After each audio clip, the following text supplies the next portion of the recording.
미션 365.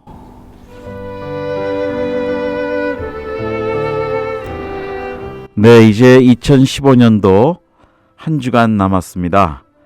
그러면서도 우리가 하나님 나라를 위해서 하나님께서 170나라의 2만 7천여 명을 우리 한국 선교사들을 세계 만방에 보내셔서 예수 그리스도의 복음을 전하고 있습니다. 그리고 이번 주부터는 이제 연말연시 또 성탄을 시작하면서 세계 각곳에서는 예수 그리스도의 탄생을 알리는 기쁜 소식들이 더 전해지고 있습니다. 자, 오늘은 우리 한국 선교계에서 참 귀한 그 단체가 있는데요. 여러분, 글로벌 파트너스 하면은 다 아실 겁니다. 이 글로벌 파트너스는 특별한 것이 우리 한국에서 자생한 선교단체로 국제단체입니다. 여기에 지금 많은 선교사님들이 함께 사역을 하시는데, 오늘은 특별히 우리 GP의 국제 대표이신 우리 백운영 선교사님 오늘 스튜디오에 모셨습니다. 예, 선교사님 안녕하세요. 예, 안녕하세요. 네, 반갑습니다. 아주 오래간만에 네, 옵니다. 우리 선교사님이 뭐 그 직함대로 정말 국제 대표시기 때문에 그동안 참 올해는 굉장히 바쁘게 지내신 거로 제가 알고 있는데요. 오늘 우선 우리 동료 선교사님들에게, 우리 2만 7천여 선교사님들에게 좀 인사 말씀 한 말씀 부탁합니다. 예, 하나님께서 좀 이 시대에 하나님의 귀한 일꾼들을 일으키시고 또 세계 전역에 나가서 마음을 다하여 또 좀 힘들고 어려운 그런 그 과정도 잘 하나님 그 믿음에서 넘어서면서 사역하시는 우리 선교사님들 모두 다 사랑합니다. 그리고 하나님 안에서 우리 끝까지 최선을 다하여 아름다운 일들을 감당하는, 그리고 그 안에서 정말 하나님께 영광이 돌려지고 귀한 하나님 교회가 이곳저곳에 서는 아름다운 일들을 우리가 같이 목격하게 되기를 간절하게 소망합니다. 그리고 그 일에 앞장서신 여러분들 계속 참 뒤에 또 놀라운 일들을 함께하는 교회가 있고 또 일들을 함께 진행하고 있는 선교단체도 있고, 우리가 아름다운 그 협력 체제를 만들어갈 수 있게 되기를 바랍니다. 네, 우리 선교사님이 지금 그 섬기시는 그 단체가 제가 말씀드린 글로벌 파트너스, 또 약자로 GP라고 그러는데요.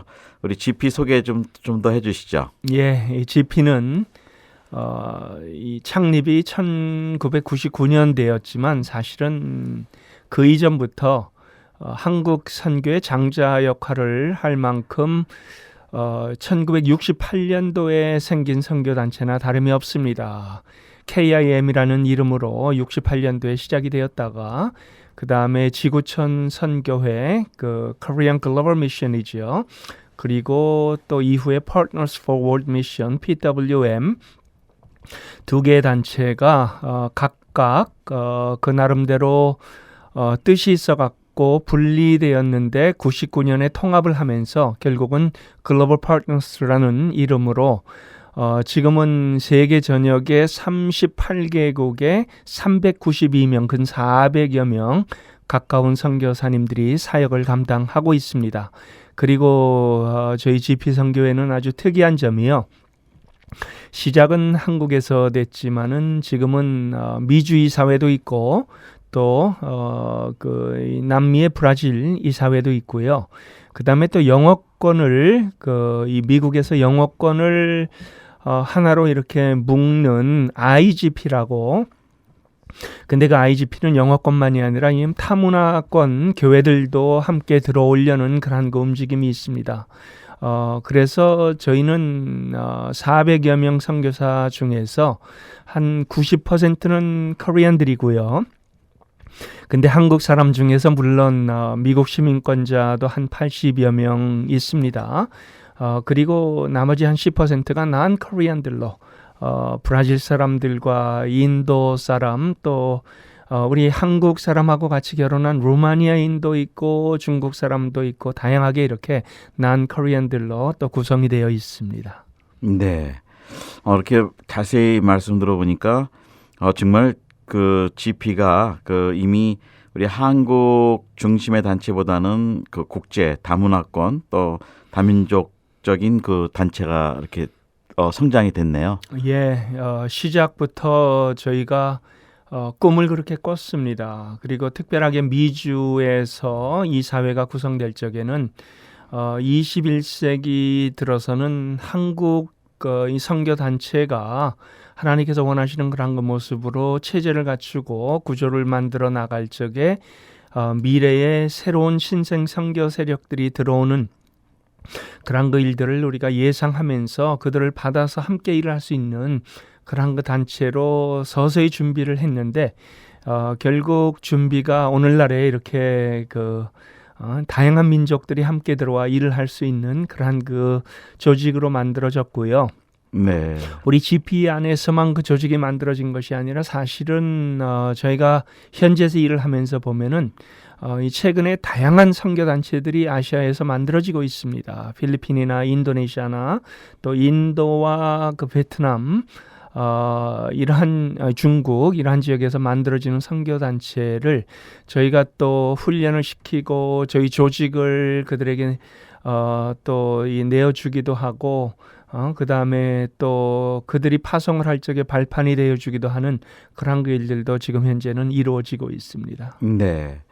특별히 우리 또 GP에는 뭐 우리 한국 선교계에 아주 리더 되시는 많은 분들이 그동안 또 이렇게 리더로 또 수고도 하셨고 그랬는데 우리 GP 출신의 그 우리 선임 선교사님들이 꽤 계신 거로 아는데 어떤 분들이시죠? 아유 참 우리 한국 선교로 따지면은 정말 대들보 역할을 하신 분들이지요. 네. 이은모 선교사님, 또 지금 여전히 태국에 계시는 김정웅 선교사님, 네. 또 인도네시아에서 오랫동안 사역했던 안성환 선교사님이라든지 김병선 선교사님, 또 국제적인 무대를 여전히 다니시면서 연결을 하고 또 지도력을 행사하고 계시는 조용중 선교사님 이러한 분들이 계시기 때문에 저는 이제 뒤에서 그분들 쫓아가다 보니까는 참 이렇게 하나님께서 아름다운 선배들을 통해서 오늘날의 그 꿈을 꾸고 그 비전을 또 이 현실화할 수 있는 그러한 그 조직으로 만들어 주셨고요. 그분들의 희생과 또 그분들이 참 보여주신 그러한 그 지도력이 보면은 현지에 가면요 너무나 귀하게 인정을 받고 있어요. 저도 네. 인도네시아 사역을 했지만요. 인도네시아에 제가 여러 지역을 이곳저곳 다니면서 현지인들하고 만나갖고 우리 김병선 선교사님이나 안성원 선교사님 또 그 멀리는 이은무 선교사님하고 같은 단체다 그러면요. 이분들이 묻지도 않고 저를 인정을 합니다. 그만큼 크레딧이군요. 그분들이 네. 쌓아놓은 크레딧을 저희가 지금 혜택을 네. 보고 있습니다. 네. 또 뭐 우리 백은영 선교사님은 잘 아시는 분들 아시지만 또 미국에서 성장한 1.5세로 사실은 그 국제적인 감각이나 또 언어, 또 영어나 한국어, 뭐 인도네시아 말, 또 필리핀에도 계셨기 때문에 따갈록, 뭐 하여튼 이 국제 대표로서의 그 참 역할을 잘하실 수 있는 준비가 되셨었는데, 예, 우리 국제 대표의 그 특별한 어떤 임무라고 그럴까요? 책임은 또 어떤 게 있으신가요? 예, 다양하게 있지만요. 저희 국제본부가 사실은 2001년부터 한국에 들어가 있다가 3년 전에 말레이시아로 나갔습니다. 그 이유는 이 말레이시아만이 아니라 지금 현재 아시아에서는 싱가포르와 말레이시아 쿠알라룸푸르 그리고 태국의 치앙마이 요 삼각 편대라고 보통 그렇게 얘기를 하지요. 거의 대부분의 이 선교 단체 국제본부가 집결해 있는 지역이 이쪽입니다. 그리고 다양하게 교류가 이루어지고 있고 또 함께 자료를 공유하고 또 서로 세워가면서 말 그대로 파트너십이죠.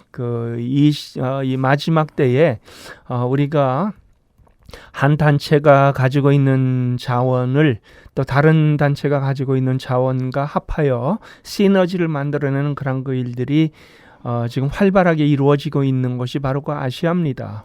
그래서 한국 선교도 한국에만 있다 보면은 우물한 개구리가 되는데 그러나 우리가 조금 더 국제적인 무대에 나가서 그들과 함께 어깨를 맞대면서 또 한국 선교가 가지고 있는 좋은 점들을 이 국제적인 그러한 그 무대에 펼쳐낼 수 있는 그 장을 지금 서서히 열어가고 있습니다. 근데 국제 무대에 나가갖고 지금 한 3년 조금 넘게 일을 하다 보니까 참 이 한국 선교가 가지고 있는 너무나 좋은 것들이 많은데 이게 영어로 번역이 되지 못해갖고 좀 네. 안타까운 현실이 있어요. 네. 그래서 이러한 것들을 이제는 우리가 가지고 있는 좋은 자원들, MK들이지요.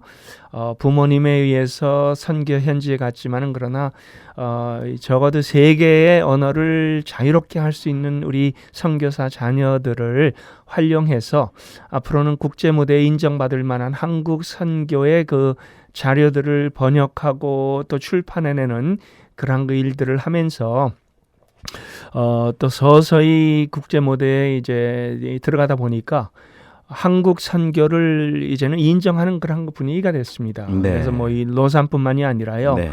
Call to All Conference 아니면은 또 그 에스네 비전 59 뭐 이러한 모임에서 이제는 적극적으로 한국 선교 단체를 초청을 하고 강사로 세웁니다.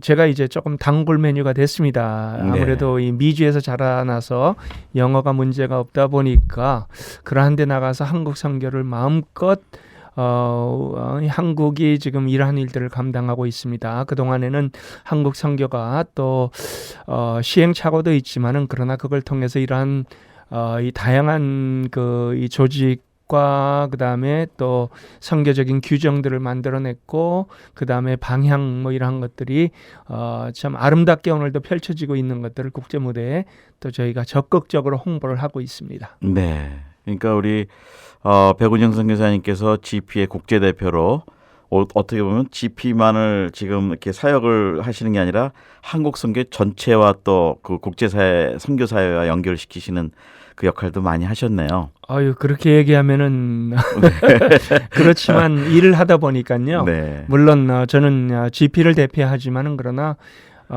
국제 무대에 나가면은 자연히 한국 선교를 대표하는 그러한 그 자리까지도 자연히 주어지지 않는가 하는 생각이 들어갔고요. 네. 그 제 자신이 원하건 원하지 않건 하나님께서 또 이 그러한 그 모습으로 사용해 주시는 것만은 분명합니다. 네. 그래서 저희도 사실은 또 그 감사한 게요. 그 우리 국제 대회나 그 국제 사회에 나가서 우리 한국 선교나 교회를 좀 대표할 수 있는 그런 선교사님들이 계셨으면 하는데 사실은 또 뭐 아직은 뭐 미주 출신 선교사님들 외에는 그렇게 열심히 못 하시는데 제가 볼 때는 우리 백운영 선교사님이 아주 정말 선두주자로 그런 역할들을 감당해 주시고 있다고 저는 이렇게 보고 있습니다.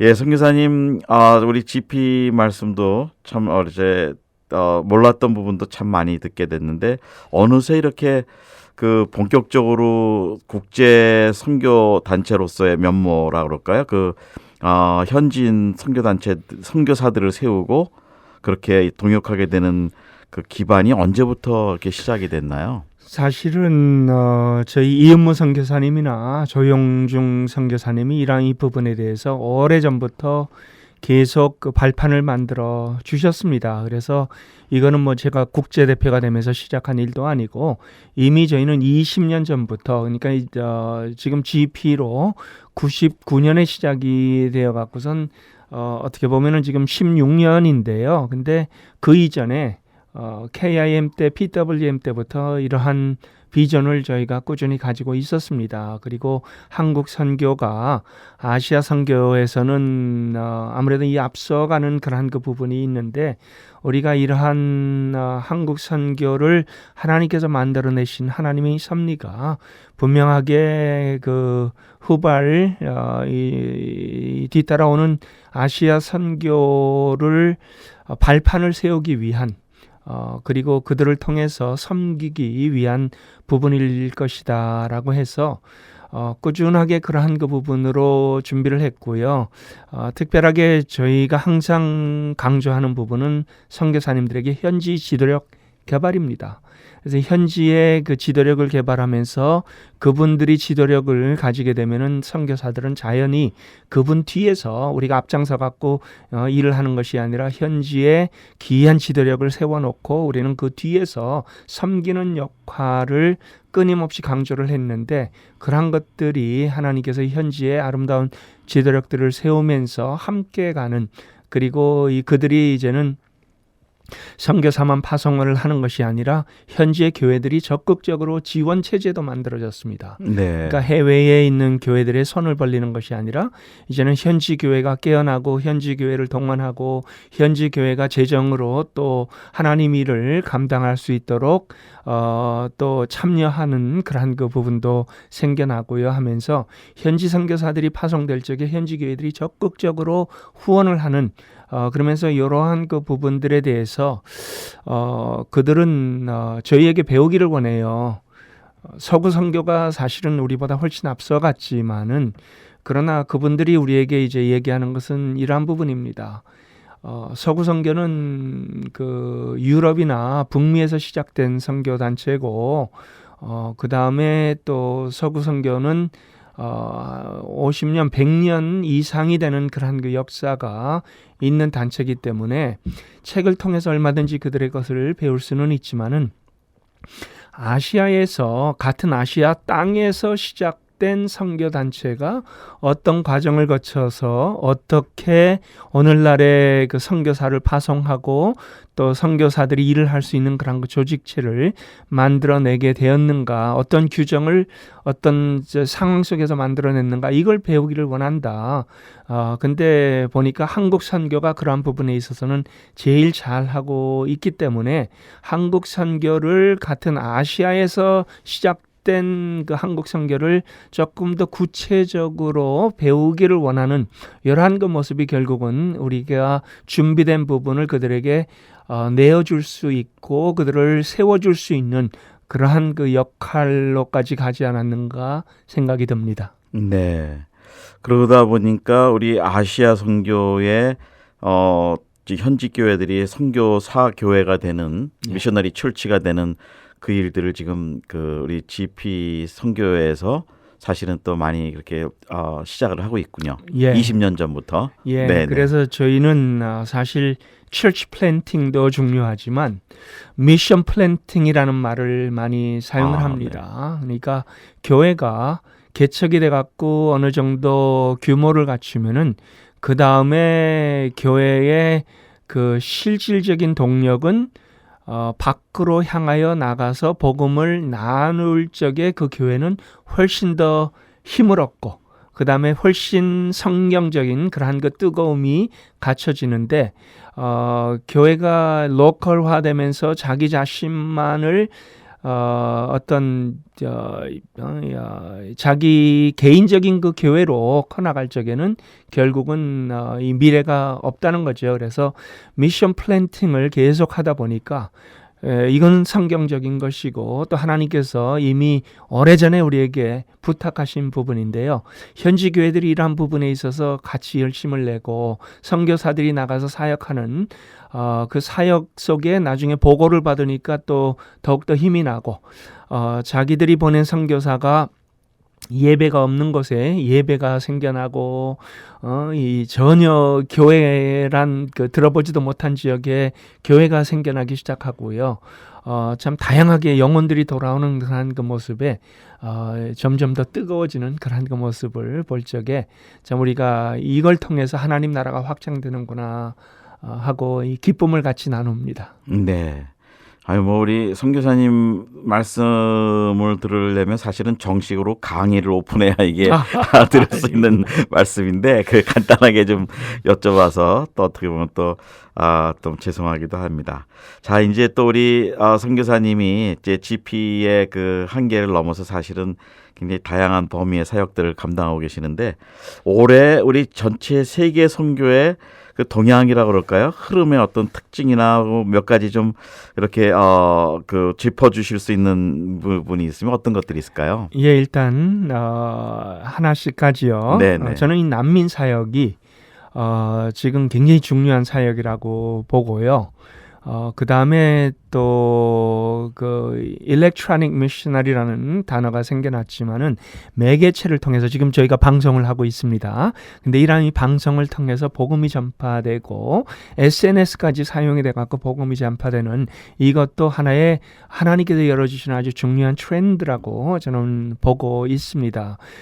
그리고 또 이 최근에 이제 다음 세대 선교사들이 나와야 되는데 다음 세대 선교사들이 지금 현재 기존의 저와 같은 목사 선교사보다는 좀 새로운 선교적인 그 이 모양들을 갖춰가면서 또 하나님께서 그쪽으로 길들을 열어주세요. 그래서 일단은 한 요 세 가지 정도를 우리가 좀 놓고 보면서 그러면서 이 지금 현재 그 미션 트렌드를 하나님께서 어떻게 바꿔가시는가 아니면은 이 세계 전역에서 어떤 일들이 일어나는가 하는 것들을 좀 살펴보기를 원합니다. 네. 이제 그러면 말씀해주신 그 난민 사역 첫 번째로 뭐 이게 참 어떻게 보면 IS 때문에 지금 문제가 생기는 것 같기도 한데 예. 또 저희들이 일각에서는 IS 문제를 잘못 얘기하면 또 다친다 뭐 이래서 이 방송에서도 사실은 조심스럽다 뭐 이런 얘기들 하는데 우리 이 난민 사역에 관해서 특히 이 무슬림 쪽에 관해서는 어떻게 지금 동향이 진행되고 있나요? 예, 저는 이 부분에 대해서 우리가 목소리를 내야 될 때가 되지 않았는가 생각이 듭니다. 일단은 하나님의 선교의 중심에는 디아스포라들이 있습니다. 그리고 디아스포라 중에서는 자발적으로 자기 친척 아비집을 떠나거나 이 조국을 떠난 사람들도 있지만은 그러나 밀려갖고 떠난 비자발적인 아니면은 난민들이라고 우리가 보통 얘기를 하지요. 네네. 그런 그 두 종류가 있는데 특별하게 우리가 20세기와 21세기에 이 디아스포라가 적극적으로 뭐 2000년 동안 물론 디아스포라는 이루어졌지만 그러나 가장 사람들이 이 자기 조국을 떠나갖고 다른 지역으로 옮겨간 그러한 활발한 시대는 바로 지난 저는 100년 정도라고 그렇게 보는데요. 네. 근데 이 기간 동안에 복음으로 확장된 그 수를 보면은 이 디아스포라들이 많습니다. 네. 근데 이 자발적으로 나간 사람들 중에서도 물론 이 자기 조국에서 움직이지 않고 있던 사람들보다는 복음의 수용력이 높은 건 사실인데요. 비자발적으로 특히 난민들 중에서는 이 복음의 수용력이 월등하게 높은 그리고 그 안에서 하나님께서 움직이시는 아주 아름다운 역사가 일어나지 않았는가 하는 생각이 들어요. 특별하게 제가 지금 말레이시아에 있습니다. 근데 말레이시아에는 워낙 많은 디아스포라들이 들어오고 있어요. 네. 한 가지 예를 들면 저희가 함께 사역하는 데가 이 아프가니스탄 난민 학교인데요. 네. 난민으로 유엔에서 또 이 스테러스를 인정을 받았다 하면은 결국은 그 국가에서는 이 난민들을 정식으로 살 곳을 또 지정해 주는 그러한 일들을 하게 되는데 그러나 학교를 통해서 이제 교육을 할 수 있는 그러한 그 규정은 없습니다. 그러므로 이 난민들에게 학교는 절실한 것이고 또 언제 어디로 떠날지 모르지만은 정식 학교를 세울 수 있는 그러한 이 부분도 아니고요. 그래서 이 난민 학교들이 말레이시아에도 아프가니스탄을 위한 난민 학교 또 이 가렌족들을 위한 난민 학교 미얀마 쪽이지요. 그리고 또 그 네팔 사람들을 위한 난민 학교, 다양한 그런 난민 학교들이 지금 만들어지고 있는데요. 이 난민 학교가 이 복음에 저는 엄청난 역할을 하는 그러한 그 장이라고 봅니다. 그래서 본국에 있으면은 전혀 복음을 접하지 못할 사람들이 난민이 되어갖고 마음이 열리고 힘들고 어려운 그러한 그 삶의 과정을 거치면서 그러면서 이 새로운 것들을 받아들일 수 있는 그러한 그 마음의 여유라고 하기에는 조금 어폐가 있죠. 그러나 마음으로 이제 이 새로운 것들을 많이 봤기 때문에 부담 없이 새로운 것들을 볼 수 있는 그러한 그 시각이 생깁니다. 네. 거기에서 이제 복음에 대해서 아무래도 이 본국에 있을 때보다는 훨씬 열린 마음들이 생길 수가 있고 네. 자녀들이 영향을 받으면은 부모들이 그 안에서 같이 영향을 받는 네. 그런 그 일들이 일어납니다. 이제 시리아 쪽으로 저희가 좀 넘어가서요. 왜냐하면 네. 아주 지금 핫 이슈이기 때문에요. 그렇죠. 네. 그 독일이 메르켈 총리가 문을 열었습니다. 네. 참 목사 딸 다와요. 너무나 아주 목사 딸이었군요. 예, 목사 딸이었습니다. 그랬군요. 너무나 아름다운 모습. 네. 근데 네. 그것 때문에 이제 정치적으로 지금 굉장히 어려움을 겪고는 네, 있습니다. 그래서 그랬죠. 최근에는 이 태도를 조금 바꾸기는 했습니다만은 그러나 초기에 저는 이 다른 국가보다 이 독일에서 적극적으로 문을 여는 그런 그 모습을 보면서 참 눈물을 흘렸습니다. 네. 물론 우리가 이 난민 속에 그 IS가 많이 흘러 들어갈 것이다. 그리고 요즘 또 이 실제로 이 파리 테러 사건 이후에는 또 그게 현실로 이제 드러났죠. 나타났기 네. 때문에 좀 더 조심하는 그런 그 일들이 분명히 나타나겠지만요. 그러나 저는 이 선교사 입장에서 말씀을 드립니다. 그러한 요소가 설사 있다 할지라도 그러나 하나님께서 우리에게 주신 이 일이 저는 스탑돼서는 안 된다고 봅니다. 네. 그럼 우리 한국 교회가 지금 어떻게 보면 이제 그 방향 세계 선교 흐름에 이쪽에 좀 방향을 맞추는 것도 지금 필요한 시기네요. 앞으로 2016년은. 이 일은 네. 우리가 적극적으로 특별하게 이 문이 열리는 그러한 이 지역에 조금 더 적극적으로 개입을 해야 되지 않을까 생각이 네. 드는데요. 한 석주 전에 네. 그 암만 요르단에서 그 난민 사역자들 모임이 있었습니다. 그랬군요. 예, 그리고 그 모임에서 우리 한국 선교가 여기에 대해서 좀 더 적극성을 띠면서 하나님 움직이시는 하나님의 이 방향을 우리가 놓치지 말자라는 그러한 그 모임의 결과가 있었어요. 근데 네. 보니까 이 시리아 난민들이요, 지난 1년 동안에 이 독일에서 이제 나온 총계는 이 독일이 한 100만을 받았다는 얘기가 나오는데요. 유럽 전역으로 그러면 그 2배 정도 되는 그런 그 숫자가 지난 1년 동안에 퍼져나가지 않았는가 생각이 듭니다. 그리고 물론 초기에는 이 난민도 사실 돈이 있어야 자기 조국을 떠납니다. 그렇죠. 네. 예, 이 돈이 없는 사람들은 움직일 생각도 못 하고요. 네. 왜냐하면은 나오는 사람들은 좀 그 나올 수 있는 경비가 있다, 뭐 좀 돈이 있다 이런 사람들이 나오게 되는군요. 왜냐하면은 이 아시아에서 유럽으로 건너가는 그 물길, 네네. 우리 예전에 이제 이 바울도 마게도니아 환상을 보면서 이제 유럽 그때 이제 이 마게도니아 쪽으로 넘어가는 오늘날 그리스 지역 네, 네. 그쪽으로 넘어가는 그런 거 일이 있었는데요. 사실은 터키에서 그리스 쪽으로 넘어갈 적에 난민들이 배를 탈 적에 한 사람당 1,500불에서 1,700불 정도를 내야 됩니다. 그렇군요. 한 5 이 가족이 넘어가려면 그 10,000불 가까이를 써야만 그걸 네. 넘어갈 수 있는. 근데 그렇다고 유럽으로 넘어간다고 그들에게 이 장밋빛 미래가 펼쳐져 있는 것도 아니고요. 네. 넘어간 다음에는 또 이 난민으로 사실 그 가족이 스테러스를 얻어야 되는데 그러려면 일단은 한 국가에 들어가서 정착을 시작을 하면서 그 과정을 네. 겪어야 돼요. 네. 그러다 보면 밀려서 다시 이제 돌아 나오는 사람들도 꽤 많이 있고요. 네. 이러한 이 과정 중에서 저는 아무리 부정적인 그러한 그 부분이 있다 할지라도 그러나 지금이 하나님의 그 카이로스라 네. 하면은 저희가 이러한 사역들을 좀 적극적으로 껴안고 그들 중에 들어가서 그들과 함께 눈물을 흘려가며 그들의 필요를 채워주고 그 필요를 채워지는 과정에서 그들의 마음의 문을 열고 결국은 그들이 그동안에 어렴풋이 들었겠지만은 그러나 예수 그리스도에 대해서 조금 더 마음의 문이 열리면서 듣기를 원할 적에 좀 적극적으로 복음을 전하는 그런 그 일까지도, 왜냐하면 이 난민들에게는 이러한 것들이 가능합니다. 네. 본국에 있을 적에는 이게 불가능한 일이었지만은 그렇죠. 네. 그래서 이러한 일들, 그러나 우리가 이 복음이 궁극적인 목적이지만 그러나 이 과정에 있어서는 제일 먼저 복음부터 제시하는 것보다는 그들이 필요한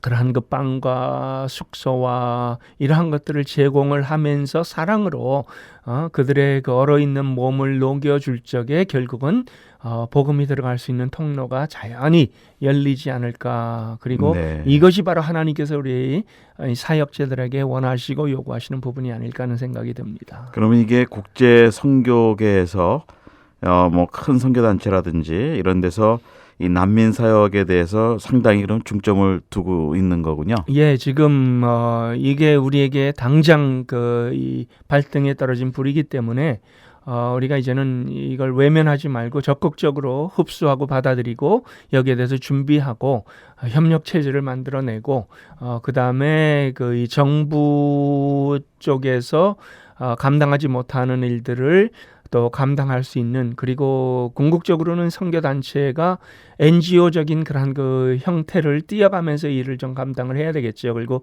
NGO와 함께 협력하면서 이제 복음이 필요할 적에는 또 이 단체들이 또 복음으로 그들에게 공급할 수 있는 그러한 아주 유기적이고 긴밀한 그러한 그 체제가 만들어져야 되는데 지금 그것을 위해서 이 준비하는 그런 단계에 있습니다. 네. 그럼 우리 지금 한국 교계에서 선교계에서 이 그 난민 사역에 대한 움직임이라든지 준비 이런 것들은 지금 어떻게 진행이 되고 있나요? 어떻게 보시는지요? 아직은 초기 단계인데요. 근데 여기에 대해서 그 필요성을 느끼는 단체들이 꽤 많이 있는 것을 보고 아주 고무적이었습니다. 네. 무엇보다도 하나님께서 열어주신 사역은 마음으로 그것을 받는 것이 가장 우선이 되는데요. 근데 이러한 일렬의 사태가 진행이 될 적에 위험성을 보면서 우리는 못해라고가 아니고 그것이 시대적으로 하나님께서 우리에게 주신 기회다. 우리가 이것을 좀 더 적극적으로 받아들이고 참여하고 앞으로 이러한 사역들을 감당할 수 있는 사람들을 더 많이 키워내야 된다는 이러한 부분에 있어서는 일단 필요성이 느껴졌기 때문에요. 그 필요성을 통해서 이 미래에 훨씬 더 귀한 일들이 분명히 이루어지리라 봅니다. 그래서 일단은 난민 사역에 대한 컨퍼런스가 있었고요. 네. 그다음에 앞으로 조직적으로 이러한 것들을 우리가 어떻게 감당을 해야 되는가, 구체적으로 무엇이 필요한가, 그리고 그것을 또 우리가 만들어내는 그 과정이 어떻게 되는가, 이 로드맵들을 네. 좀 만들어내는 그러한 그 후차 모임들이 계속 진행이 될 것입니다. 그러면 우리 백운영 선교사님께서 보시는 방향으로 볼 때 우리 한국 선교가 또 선교 단체들이나 교회들이 좀 초교파로 이렇게 기구 같은 거를 좀 만들어서 이거를 접근할 수 있는 그런 방법에 대해서는 어떻게 보시는지요? 좋지요. 예, 일단은 기구를 위한 기구는 아니지만 그러나 정말 이 사역이 필요할 적에 오늘날 이 사역은 혼자 감당할 수 없는 것이고 한 단체에서도 감당할 수 없는 것이고 한 교회에서 아무리 대형 교회라도 그 교회가 다 할 수 있는 일은 제한이 되어 있습니다. 그러나 그렇죠. 모든 일은 협력할 때 그리고 함께 힘을 모을 적에 그것이 시너지로서 훨씬 더 큰 역할로 또 이어지기 때문에요. 지금 필요할 적에 그러한 일들을 할 수 있는, 그리고 또 우리가 지금이다라고 생각을 해서 지금 움직여야지 그것을 보면서 이 필요한데 그러다가 이제 시간이 지나가면은 결국에 나중에 가면은 기회를 놓치게 되는 것이죠. 그래서 하나님께서는 항상 저희들에게 하나님의 기회가 올 때 우리가 그것을 포착을 해서 또 그것을 감당할 수 있는 사람들을 하나님은 요구를 하고 계십니다. 네. 우리가 또 오늘 우리 백운영 선교사님, GP 국제대표이신 백운영 선교사님 통해서 지금 트렌드와 또 니드에 대해서 좀 듣고 있는데 우선 첫 번째로 난민 사역 이 트렌드 필요를 말씀해 주셨고요. 또 두 번째로 좀 큰 트렌드가 있다면 또 어떤 거를 볼 수 있나요? 최근에는 우리가 예전처럼 얼굴과 얼굴을 대면해서 이 복음을 받는 그런 것보다는 요즘 워낙 이 테크놀로지가 개발이 되다 보니까는 물론 예전에도 있었어요. 그렇지만은 지금은 좀 더 적극적으로 다양한 매개체를 통해 갖고 복음이 전파되는 그러한 그 일들을 진행을 하고 있습니다. 2차 대전이 끝나고 나서 이 단파 방송을 통해 갖고 이 철의 장막, 죽의 장막을 넘어 이 복음이 전파되는 그러한 그 트랜스월드 라디오라든지 아니면은 Far Eastern Broadcasting Company 극동 방송이었죠. 네. 그래서 구함에서 다양한 그 복음의 컨텐츠를 그들의 언어로 또 그 이 에어로 이제 쏘아대는 그러한 그 사역이 오늘날에도 물론 아직까지 진행이 됩니다만은 그러나 지금 벌써 시간이 지나다 보니까 다양하게 그렇죠. 개발이 됐습니다. 네. 그래갖고 이제는 점점 더 그러한 그 사역을 통해서 나오는 그러한 그 일들이 참 아름답게 지금 이 진화가 되고 있는데요. 네. 근데 지난 2010년도에 로산 제3차 대회가 그 케이프타운에서 열렸는데 네. 그때 나온 하나의 그 단어가 electronic missionary였습니다. 네. 이 선교사가 하나의 그 퍼슨으로 미전도 종족에게 들어가서 관계 형성을 하면서 그다음에 이 복음을 전하는 이 과정도 중요하지만은 그러나 이 궁극적으로 이 믿음은 들음을 통해서 옵니다. 그렇죠. 들음이 꼭 우리가 목소리를 통해서 그들에게 전달되는 것이 아니라 다양하게 하나님께서 주신 것을 통하여 그들에게 그 이 복음이 들어갈 수 있도록 하나님의 말씀이 들어갈 수 있도록 사용하는 것도 중요한데 그래서 보니까는 SNS라든지 네. 아니면은 또 아주 예전에 이제 카셋 미니스트리도 있었고요. 네. 그러다가 그 이 카드 같은데 이제 조그맣게 소형화된 복음을 또 실어 나르는 일도 있었는데 근데 로산에서 그런 얘기를 했어요. 최근에 보니까 평균 하루에 6만 명 이상이 이러한 매개체를 통해서 복음을 듣고 주님을 영접하더라. 대단한 하루에 네. 6만 명입니다. 네. 네. 그러므로 이 엄청나게 많이 그 열매를 맺는 이러한 이 사역에 우리가 좀 더 헌신한 일꾼들을 개발을 해야 되는데요. 네. 근데 문제가 어디 있느냐 하면은 오늘날의 그 이 복음 사역자들은 40대, 50대들이 많습니다. 저도 이제 50대지만은 40, 50대가 많은데 그러나 이 복음을 실제로 들어야 되는 그 청취자는 10대, 20대들에게 우리가 복음을 전해야 되는데 네. 40대, 50대가 컨텐츠를 만들어 갖고 10대, 20대들의 마음을 뚫을 수 있는 이거는 굉장히 그렇죠. 어려운 어렵죠. 일입니다. 맞습니다. 왜냐하면은 네. 이 일은 10대, 20대들이 만들어야 동일한 자기들의 네. 문화권, 자기들의 언어로. 같은 네. 언어로 네. 이 뚫고 들어가야 되는데요. 근데 서구도 그렇지만 요즘은 이 한국 교회도 이 10대, 20대들 사역자들 찾기가 하늘의 별따기입니다. 네.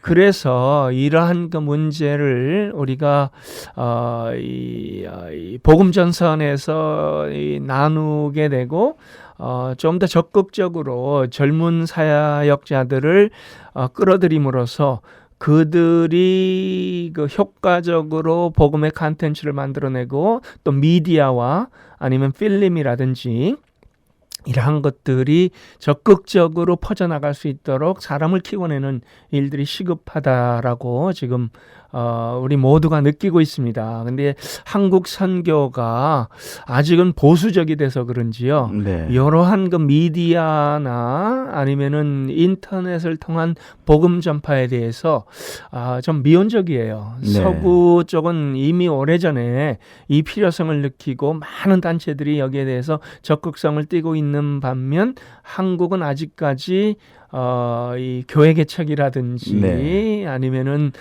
이 선교사를 파송하는 쪽에 더 신경을 쓰고 있는 모습을 봅니다. 그래서 그렇다고 저는 이 선교사 파송을 하지 말자는 얘기는 아닙니다만은 그러나 시대가 변하는 데 있어서는 우리가 이쪽에도 마음의 문을 열어놓고 네. 동시에 함께 사역들이 이루어지는 그리고 효과적인 부분에 일꾼들을 키워내는 그러한 그 일들이 굉장히 필요하다라는 생각이 듭니다. 네. 지금 우리 백운영 선교사님, GP 국제대표 되시는 백운영 선교사님께서 세계 선교의 동향에 대해서 말씀해 주셨는데 저희도 물론 지멘 라디오는 물론 2세들이나 젊은 세대를 위한 타겟은 아니고 기본 선교사님들을 위한 저희들이 그런 방송을 초점을 두고 있지만 또 오늘 말씀 들어보니까 저도 비전이 생기네요. 다음 어렵지만 예, 예, 다음 세대를 위한 어떤 준비를 해야 되지 않을까. 정말 필요한 부분입니다. 네, 네. 예, 그리고 또 한 가지 이제 세 가지 오늘 그냥 요약해서 그 트렌드를 말씀해 주셨는데요. 예, 다음 세대에 대한 예, 또 말씀을 해 주셨는데 예, 이 부분은 또 어떻게 보시는지요? 예, 제가 작년에 한국에서 있던 선교 한국에 강사로 갔습니다. 사실은 이 선교 한국은 제가 1990년도에 처음으로 갔고 두 번째로 간 게 작년에 가서 24년 만에 간 거죠. 네. 90년도에는 제가 저희 선교부 부스 지키러 갔고요. 네. 그다음에 이 작년에는 강사로 가면서 24년 동안 선교 한국이 얼마나 변했는가 하는 관심을 가지고 두근거리는 마음으로 갔습니다. 네, 근데 그러니까 우리 선교사님 자녀 세대인데요. 예, 맞습니다. 24년 전이면 예, 예. 근데 가서 제가 두 가지 실망을 했습니다. 네. 첫 번째 실망은요. 90년도에는 선교 한국에 6천 명 정도가 젊은이들이 모여갖고 많이 아주 모였죠. 바글바글했고 네. 선교 네. 열기가 뜨거웠습니다. 네. 근데 작년에 가보니까 등록한 숫자가 1200명이에요. 5분의 1로 줄었습니다. 네. 한국 교회 단면을 보는 것 같기도 했고 한국 교회에서 이제는 선교에 대한 열기가 이렇게 줄어가고 있는 그러한 그 현실을 또 이 직시하면서 네. 참 우리가 이러한 그 변화 속에 하나님께서 우리에게 주시는 메시지가 무언가라는 그러한 그 부분을 곰곰이 생각을 하게 됐는데요. 근데 사실은 저에게 숫자가 줄어든 것보다 더 실망스러운 부분이 있었습니다. 사실 저는 이 선교 한국을 미국의 얼베나하고 비교를 할 수밖에 없어요. 네. 왜냐하면 제가 1979년도에 얼베나 미셔너리 컨퍼런스에서 선교 헌신을 했거든요. 네. 그리고 2006년도에 거기는 이제 27년 만에 제가 월시아 강사로 네. 불려서 갔었습니다. 예, 거기도 또 자녀 세대를 대상으로 가셨군요. 맞습니다. 근데 거기는 27년의 세월만큼이나 변화를 대처할 수 있는 그러한 그 선교적인 방법들이 많이 나왔고, 네. 그래도 이 미국에 있는 선교 그 대회는 이 숫자도 사실 그렇게 크게 줄지는 않았습니다. 그렇지만은 너무나 제가 얼바나에서 느꼈던 것은 변화하는 시대의 젊은이들에게 그들에 맞춰주는 그러한 그 선교적인 역량과 그 다음에 그러한 그 선교적인 그 새로운 동향들을 끊임없이 내어놓는 부분들을 보면서 그러면서 참 우리가 이런 것들은 배워야 되겠다는 생각이 들었는데요. 저는 이 선교 한국에 가서 작년도에 보니까 24년 만에 갔는데도 변화가 별로 없었어요. 네. 이 한국에 있는 선교 지도자들 물론 뭐 저도 거기에 포함이 되려면 포함이 될 수가 있겠는데요.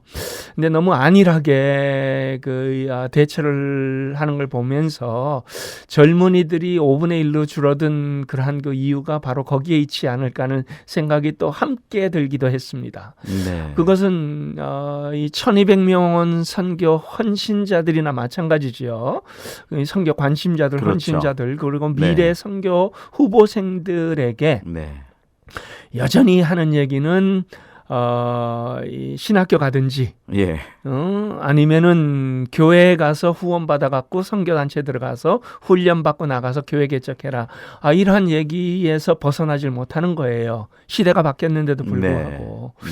그래서 저는 미래에 한국 선교가 참 우리가 미래가 없다 이런 얘기를 하지만요. 미래가 없는 것이 아니라 미래를 던져주지 못하는 비전이 없는 것이 아닌가 하는 생각이 좀 네. 들었습니다. 중요한 포인트네요. 네, 네. 그래서 20대 젊은이들에게 다 이 선교의 뜨거움이 있어요. 그렇지만은 그 뜨거운 선교 열기가 그들에게 현실적으로 다가오고 그들이 선교 현지까지 나갈 수 있도록 만들어내려면은 가장 현실성 있게 길을 열어주는 일들이 필요하지 않을까. 네. 그래서 사실은 저희 자랑으로 절대로 듣지 마시고요.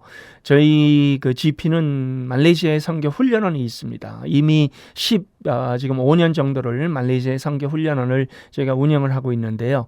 최근에는 기존 선교사의 그 훈련보다 저희가 더 중점을 두는 것이 글로벌 리더십 트레이닝 해서 젊은이들이 와서 마음껏 변화하는 그러한 그 아시아의 이 변화를 체감하고 그 다음에 아시아에 있는 중국계라든지 인도계라든지 젊은이들과 같이 교류하고 네. 영어를 마음껏 쓸 수 있는 그러한 그 문들을 열어놓고 그 안에서 자기가 꿈꾸고 있는 전문성을 키워가면서 하나님의 나라에 대한 그 영역에 어떻게 사용함 받을까라는 그런 비전을 캐치할 수 있는 이 프로그램을 지금 만들어내고 있습니다. 그렇군요. 그러니까 이 선교 훈련해 갖고 나가서 교회 개척해라. 물론 교회 개척할 사람은 당연히 교회 개척해야죠. 그리고 선교가 궁극적으로는 교회 개척이 필요합니다. 그 교회는 건물을 얘기하는 것이 아니라 저는 믿음의 사람들의 모임을 얘기하는 것이죠. 교회 개척 당연히 필요해요.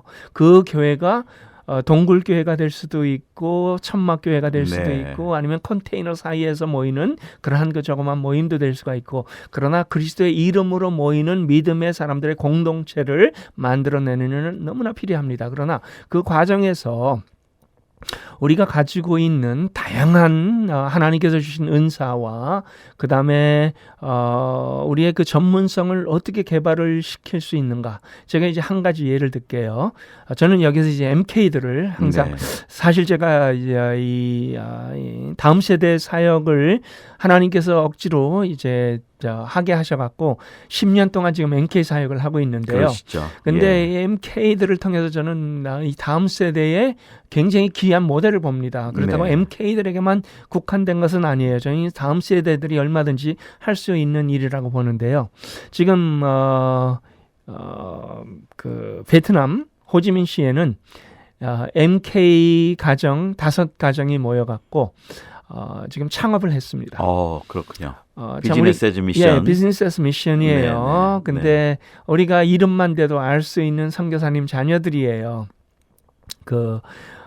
양병아 선교사님 예전에 이제 태국에 가신 그 아들도 있고요. 김의정 선교사님 인도네시아에 또 가신 선교사님 아들도 있고 또 파라과이에 정금태 선교사님 아들도 있고 이러한 그 선교사님들의 아들 딸들이 그쪽에서 의기투합해 갖고 마음이 하나가 돼 갖고 창업을 했습니다. 별로 그렇게 이 돈도 많지 않은데 이 친구들은 겁없이 뛰어들었어요.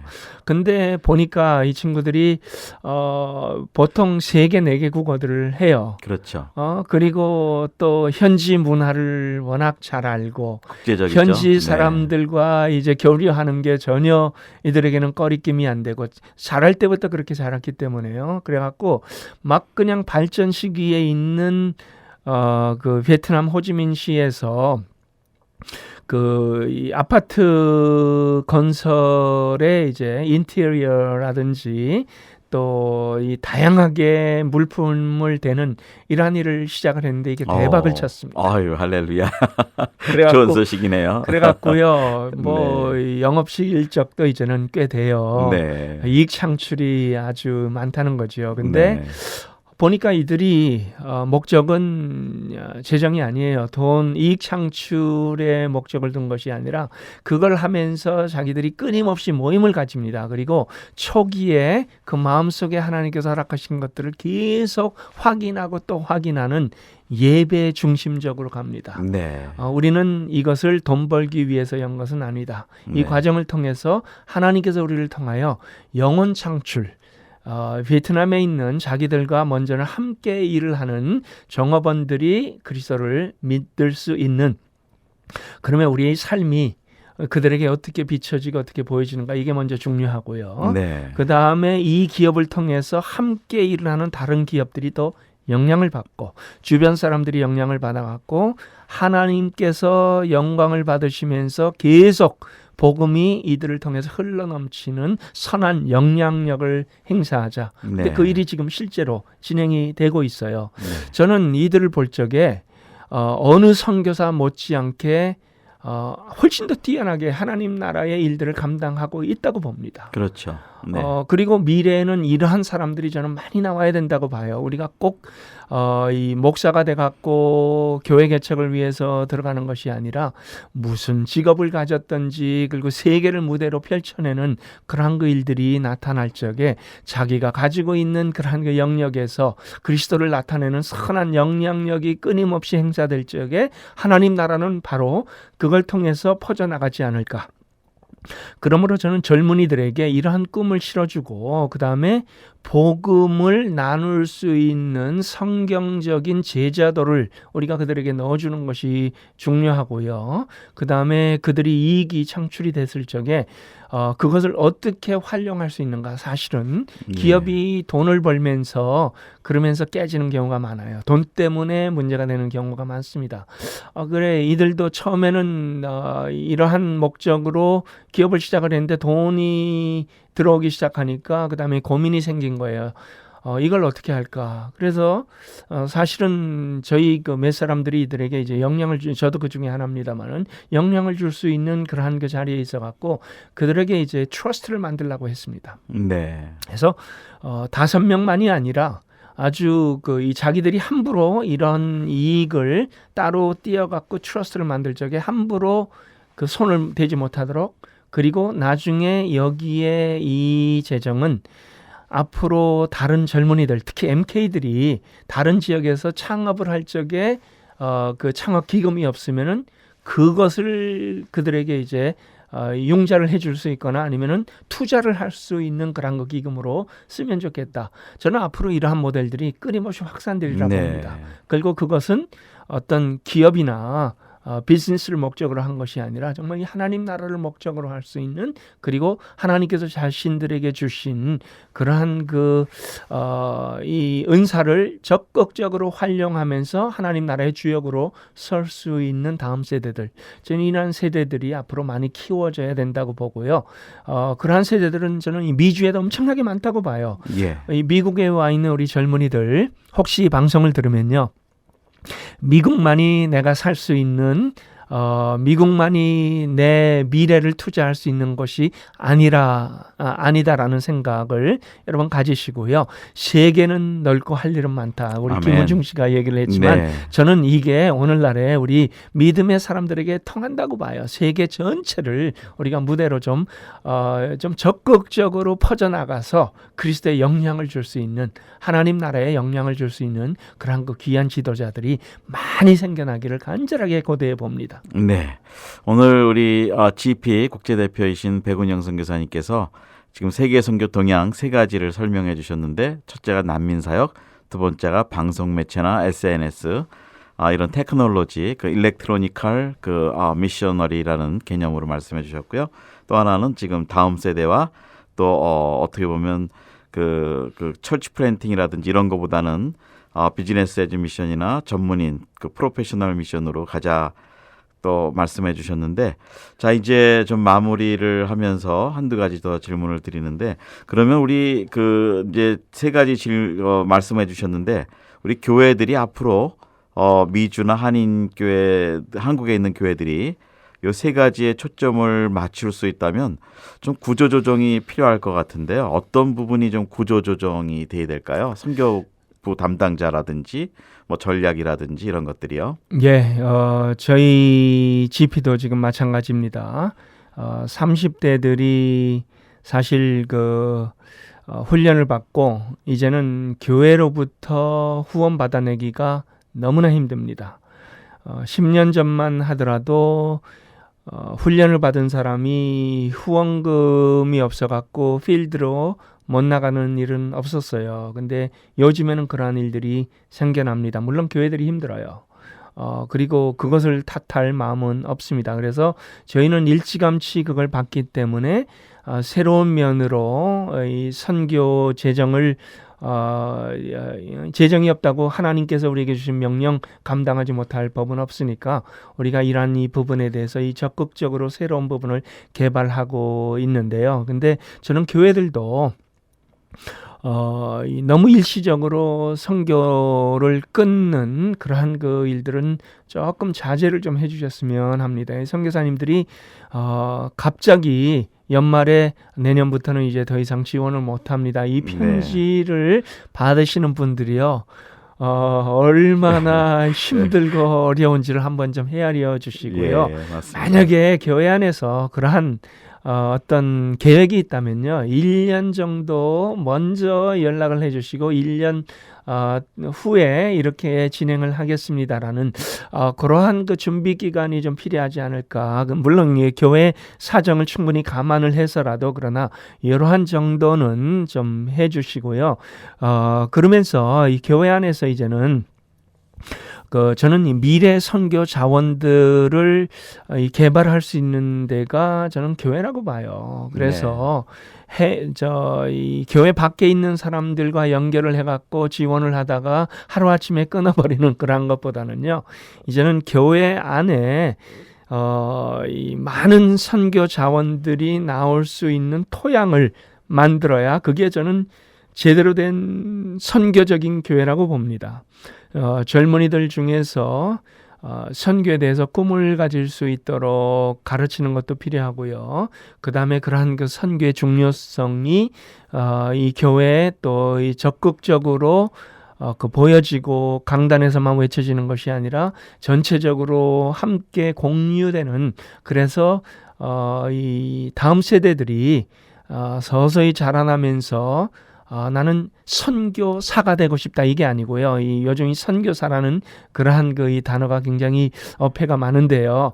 나는 선교적인 믿음의 사람이 되고 싶다. 그래갖고 정말 이 자기가 무엇을 하든지 그것이 하나님 나라와 연결이 되고 하나님 나라의 하나의 그 주역으로서 하고 있는 일과 또 이 복음에 서서히 퍼져나가는 이 일들이 연합이 돼 갖고 아름답게 쓰임 받을 수 있는 그러한 선교의 총체적인 그러한 부분으로 교회가 좀 변화할 수 있는 이러한 모습이 좀 만들어졌으면 좋겠다는 생각이 듭니다. 그리고 이 젊은이들에게 그 꿈을 실현시켜 줄 수 있는 선교 단체들이 지금 만들어졌는데, 교회와 선교 단체들 간의 그러한 협력적인 그 호흡이 아주 필요할 때가 되지 않았는가 생각이 듭니다. 교회는 물론 교회 나름대로 교회 그 일들을 감당하다 보면은 제한된 부분이 많아요. 그러니까 교회가 못하는 부분들은 선교단체가 충분히 가지고 있습니다. 이제는 이 선교단체들이 가지고 있는 그러한 그 전문성이 참 귀하고 많은데, 교회들이 이런 것들을 인정을 하면서 선교단체들의 필요를 또 채워줄 수 있도록 채널링을 좀 열어주시고요. 그래서 같이 이 일들을 감당할 수 있는 그런 참 교회들이 되었으면 합니다. 네, 그러면 우리 선교단체들과 동반자의 관계를 좀 더 구축을 해나가면서 서로 보완하고 단체의 전문성을 살리고 또 교회 자원을 또 같이 동원하고 공유하고 이제 그러자는 말씀을 또 해주셨는데요. 자, 이제 어느덧 모시고 말씀을 나누다 보니까 1시간이 다 돼갑니다. 자, 이제 새해가 이제 곧 시작되는데, 특별히 이 마무리 인사는 좀 이제 첫 텀을 시작하고 계시는 우리 현재 많은 선교사님들, 정말 오늘 귀한 말씀, 이 세 가지 동향만 잘 파악하고 실천을 해나가도 좋은 전략이 나올 것 같은데요. 자, 이제는 또 우리 후임 선교사님들, 또 우리 후배 선교사님들에게 또 마무리 인사를 좀 한번 또 격려의 말씀과 한번 해주시죠. 예, 여러분들 다 사랑합니다. 필드에서 힘들고 어려움이 있더라도 여러분 보내신 우리 왕께서 여러분들을 굳건하게 붙잡고 계시는 것을 기억하시고요. 여러분들을 통해서 빛이 없던 지역에 빛이 들어가고 어둠이 환하게 밝혀지고 예배가 없던 지역에 예배가 생겨나는 그러한 놀라운 일들이 결국은 우리 가슴을 뛰게 합니다. 그리고 사용함 받는 우리들 하나님께서 얼마나 기뻐하실까. 그리고 우리를 통해서 하나님께 영광이 돌려지는 아름다운 일들이 2016년 또 그 너머까지 계속 이어질 수 있기를 간절하게 소망해 봅니다. 네. 자, 오늘 이 방송을 들으신 여러분, 우리 GP 국제대표 또 우리 미주에서 1.5세로 성장하시고 또 선교사가 되셔서 또 이제 그 국제대표로 또 국제단체도 섬기시는 우리 백운영 선교사의 말씀을 통해서 아마 많은 그 도전이 되었을 거로 믿습니다. 예, 계속해서 우리가 정말 이 하나님이 주신 난민 사역의 기회, 그다음에 또 이 전자나 전파를 통한 이 복음 전도의 방법, 그리고 또 우리 다음 세대를 위해서 하나님께서 주시는 그 전략들을 저희들이 좀 더 한번 깊게 이 2016년에는 한번 연구하고 기도하고 세워갔으면 합니다. 예, 진행에는 김정한 선교사였습니다. 오늘 말씀해 주신 우리 GP 국제대표 백운영 선교사님 수고하셨습니다. 예, 감사합니다. 예, 내년에 뵙겠습니다. 안녕히 계십시오.